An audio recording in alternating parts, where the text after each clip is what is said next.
tough after he had all kinds of injuries on their season coming to an end.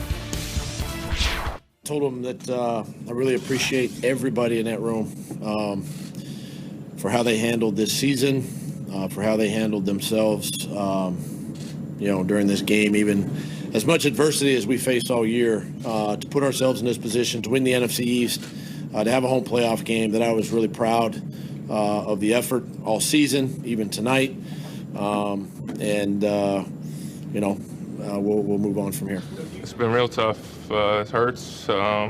It's been a lot of highs and lows, but my faith has kept me through it, kept me grounded. Knew that there was a plan for me, and I just wanted it to be black and white. Honestly, I took the emotion out of it.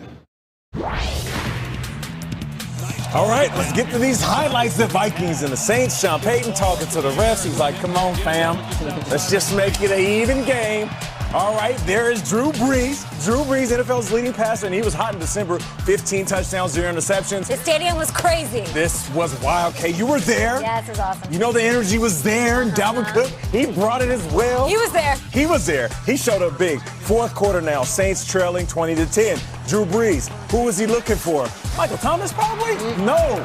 He's looking for Taysom. Taysom still tried to stiff arm him in the end zone.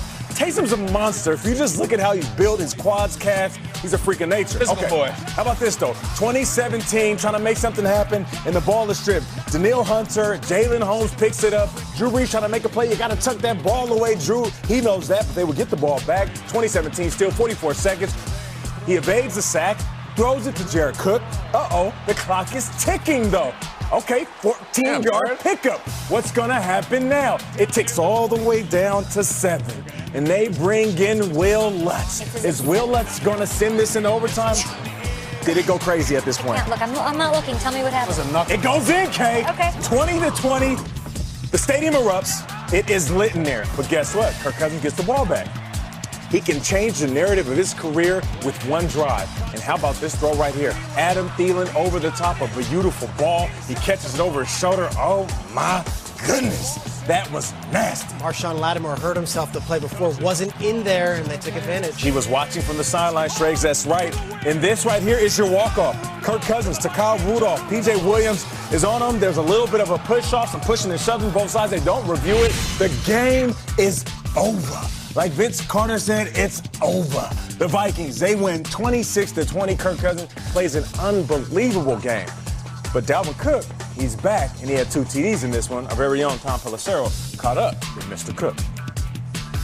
That's one. We got a couple more to go. But it just shows the guys we got in that locker room. We was down some guys on the back end. I've been out the past couple weeks. Tried to find my rhythm early. I think I got in the groove pretty good early. O-line opened it up, but hostile environment, we got a W, man, in overtime. That's playoff football. They got you 30 touches today, a couple of touchdowns. You've been waiting for this. How'd you feel? I'm ready to tote the load as much as I get the ball. And they keep handing it to me, I'm going to tote it. So I just got to, man, keep practicing hard, keep working, and I got some guys in the locker room that's willing to fight, man. If you ain't willing to fight with those guys, man, it's crazy, man. Dalvin Cook, just under 100 rushing yards. He looked good. No rust there. Super involved in the first half of this one. And the Vikings get the win. A lot of fans celebrating, of course. Ian, we talk to you now because there were a pair of controversial non-calls in both NFC wildcard games yesterday. What can you tell us about Carson Wentz's injury as well and that Kyle Rudolph touchdown? Now let's start with the Carson Wentz, the controversial Carson Wentz, Jadeveon Clowney play, and of course the one that left Carson Wentz in the NFL's concussion protocol that ended up ending his game prematurely. And there was no foul called on Jadeveon Clowney. There was, though, contact from Jadeveon Clowney's helmet to the back of Carson Wentz's head, leading to the question of why wasn't Clowney fined, or why wasn't Clowney penalized, or potentially worse. And actually, referee Sean Smith talked to reporters after the game in the pool report and essentially said because Carson Wentz was a runner and did not give himself up, then he does not get afforded certain protections that quarterbacks often get when they do give themselves up. There was incidental contact, as he said, and in their judgment, the judgment of the referees, that hit did not rise to the level of a foul. That was one big-time play. The other one was, of course, in the Vikings-Saints game, the non-pass interference call that so many people were wondering, Was there offensive pass interference from Harrison Smith? You're seeing it right here. Al Riveron actually talked to a pool reporter after the game and gave some thoughts. Among the things he said, they looked at all angles from Fox. It was not an official review, but Riveron said they did actually take some time to look at every single angle Fox gave them and review it. He said there was contact from both players, but it did not rise to the level of the foul. There was no call on the field. And as he said, consistent with what they have done all year, they did not overturn the ruling on the field. So the touchdown stood. Another no call. Thank you for explaining both of those. Ian, we'll talk to you in a bit, of course, on more injury updates. We've got the divisional round ahead. I'm going to need an update on Mark Ingram coming up sometime during the show. Back here in studio, Twitter was going crazy. Kyle, what did you make of the game-winning touchdown? It's complicated. Cousins completes the huge pass to Thielen, but the game's not over. They didn't score. First down, stuffed run. Second down, badly stuffed run. You have third down. If you don't get it, you're going to kick, and the Saints are going to get the ball back. So here's the play. You throw it up to Rudolph, and you think, wow, they're throwing it to the corner. Is this ever going to work? It does. He grabs it. And then the Saints players afterwards are saying, review it. They're gesturing. It shouldn't have passed interference. Get off the field. You're right. There was this delay. Is the game over? Is it not? There's definitely a push-off. We all see it, maybe by the letter of the law, that is offensive pass interference. But Rap Sheet said one word there that I would respect from the officiating, which all it meant is just stay consistent. We have seen this all year where plays like this are not reviewed, and if they are reviewed, they're not overturned. There's a lot of hand fighting. There's a lot of contact. I don't think it was egregious.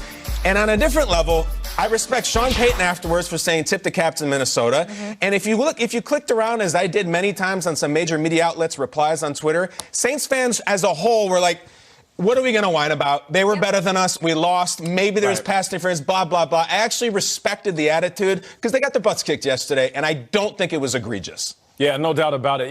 If you look at Kyle Rudolph afterwards, he actually looks at the ref to see if there's going to be a flag thrown. Once he puts the hands up, he's like, I'm good. There's pushing and shoving on that play. I'm not mad at it at all. The way I look at it, they were going to score regardless. They earned the right to be down there in that position to throw that game winner. The Adam Thielen catch pretty much sealed their fate at that point. Shout out to the Minnesota Vikings. It sealed their fate, and yet they got stuffed the first two runs. So if they don't complete that, are you going for it on fourth down? Because if you kick a field goal, you give Breeze a chance to come all the way. It's a huge decision not to throw that flag. And I think if a Saints fan this morning is saying, all right, here we go again, another reason, I understand, but I'm with you guys. You can't throw that flag. Isn't that why the rule's there, though? No, but you can't. Like, not in that situation. I would look at the Saints, and I'd say, what happened yesterday? Like, I don't like being critical after a loss of these teams. Every fan is heartbroken right now, but what was that? What was that performance? And what was the sequence here? 21 seconds left. Oh, you're going to make me relive this, Riggs? The refs say, okay, there's going to be a runoff here. They have a timeout. This is in regulation. The Saints opt not to call a timeout to save the runoff. So instead of 21 seconds, it goes down to 11 seconds, all right? And then this is the play call, 11 seconds. Do we want to go for a touchdown? No. Okay, now there's 7 seconds. We still have a timeout, so we can still try something. No, they end up kicking the field goal.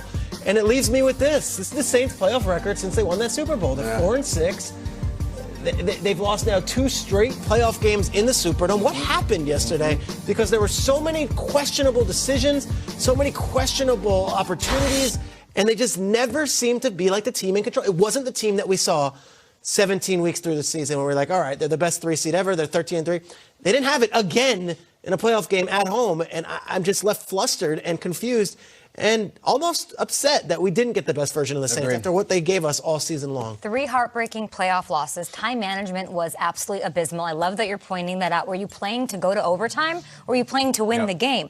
Did they use that timeout that they didn't? Did they ever use that timeout? No, they didn't. Crazy. Will Lutz misses a field goal. So I don't want to hear it about non-calls. I don't want to hear it about overtime rules. Everyone's freaking out that Drew Brees never got the ball at the end of the game.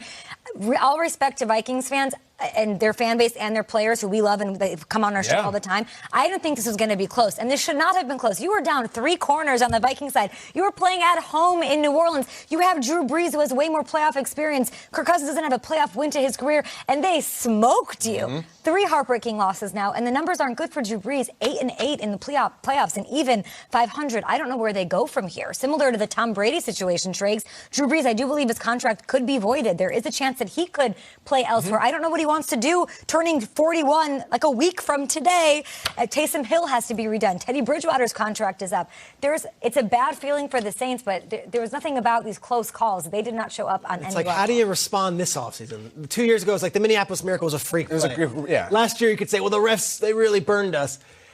Again, now to go into the offseason again and be like the same crew. Do it again. Let's get the band together. It's really difficult. It's a really difficult thing. And I regret not regret, but I'm almost sad that we didn't get the great version of the Saints, because the great version of the Saints is better than any team in football. And yet here we are in a playoff game. Again, didn't show up. And with all due respect, let me grab the wheel and bring it right back on track, because it's not about the Saints losing this game. This is about the Vikings taking this game. Yeah. You know, and I love Kirk Cousins to death, and I remember in the middle of the season, I kind of said, listen, you're Mr. Dad joke, and you have a great smile, and everybody loves you. But you know what? It's almost like they're laughing at you. They're not laughing with you.